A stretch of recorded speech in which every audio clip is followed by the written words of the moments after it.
জুলাই আন্দোলনের সময় রাজধানীর চানখারপুলে ৬ জনকে হত্যা মামলার রায় হবে আজ। গণঅভ্যুত্থান পরবর্তী প্রথম মামলা হলেও এটি হবে মানবতা বিরোধী অপরাধ মামলার দ্বিতীয় রায়। বিচারপতি গোলাম মুর্তজা মজুমদারের নেতৃত্বাধীন ৩ সদস্যের আন্তর্জাতিক অপরাধ ট্রাইব্যুনাল ১ থেকে এই রায় দেওয়া হবে। বিচার কাজ সরাসরি সম্প্রচার করবে বাংলাদেশ টেলিভিশন। গত ২৪শে ডিসেম্বর রায় ঘোষণার জন্য আজকের দিন ঠিক করা হয়। পরে এই ট্রাইব্যুনালে রাজধানীর রামপুরায় ২৮ জনকে হত্যা মামলায় বিজিবি কর্মকর্তা রেদওয়ানুল ইসলাম সহ ৪ জনের বিরুদ্ধে সূচনা বক্তব্য উপস্থাপন ও সাক্ষ্য গ্রহণ শুরু হয়। দর্শক, এই বিষয়ে আরো জানাতে আমাদের সাথে ট্রাইব্যুনাল থেকে যুক্ত হচ্ছেন সহকর্মী মিজান আহমেদ। মিজান, ঠিক কখন নাগাদ শুরু হতে পারে বিচার কাজ, আর সবকিছু মিলিয়ে পরবর্তী বিচার প্রক্রিয়ার ধাপগুলো কি হতে পারে জানাবেন?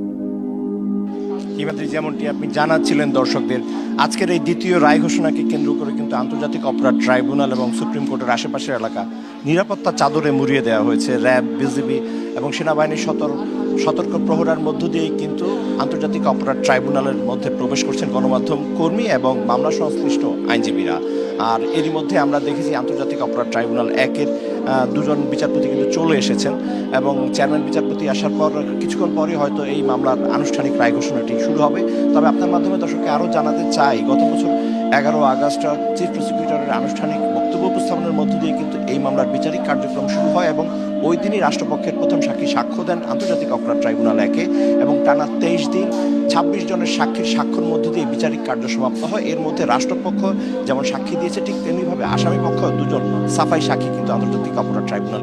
পাশাপাশি ১৫ ডিসেম্বর থেকে কিন্তু আলোচিত এই মামলার যুক্তিতর্ক উপস্থাপন হয় এবং জমজমাট যুক্তিতর্কের মধ্য দিয়ে কিন্তু ২৪ ডিসেম্বর এই মামলার বিচারিক কার্যক্রমের চূড়ান্ত সমাপ্তি ঘটে এবং সেই যুক্তিতর্কের মধ্যে রাষ্ট্রপক্ষ থেকে বলা হয়েছে এই মামলায় ৮ পুলিশ সদস্যের বিরুদ্ধে যেই অভিযোগ আনা হয়েছে, সেই ৬ জনকে হত্যার অভিযোগ, সেক্ষেত্রে রাষ্ট্রপক্ষ থেকে সাবেক প্রধানমন্ত্রী শেখ হাসিনা এবং সাবেক মেয়র শেখ ফজলুল তাপসের যে মুঠোফোনে যে কনভারসেশন, সেই কনভারসেশন আদালতে উপস্থাপন করা হয়েছে, যেখানে মারণাস্ত্র ব্যবহারের নির্দেশনা ছিল। এর পাশাপাশি ওই সময় চানখারপুলে ৫ আগস্ট ২০২৪ চানখারপুলে উপস্থিত পুলিশ সদস্যদেরও এখানে সাক্ষী হিসেবে রাষ্ট্রপক্ষ থেকে আন্তর্জাতিক অপরাধ ট্রাইব্যুনালে হাজির করা হয়েছে।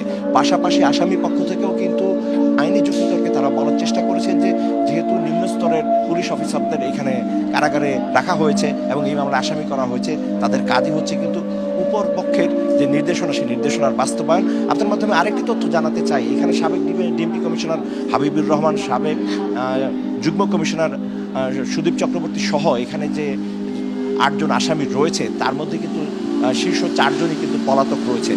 যারা রয়েছেন তারা হচ্ছেন